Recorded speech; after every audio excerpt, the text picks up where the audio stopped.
I'll show you how to schedule an email in Gmail. If you find this useful, consider subscribing and liking this video. Now, as usual, once you're here on Gmail, you want to click on Compose, and on the Compose screen, you want to enter your normal email that you want to send.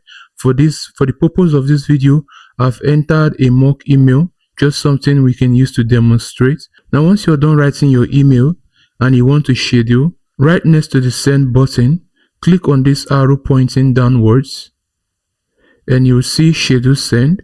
Click on schedule send. A pop-up screen would appear. Now you can choose any of these suggested dates here, or you can click on pick a date and set a custom time. So I'll click on pick a date and time. Now once you click on this, you're going to see a screen that allows you to select the date and time that you want the email to be sent.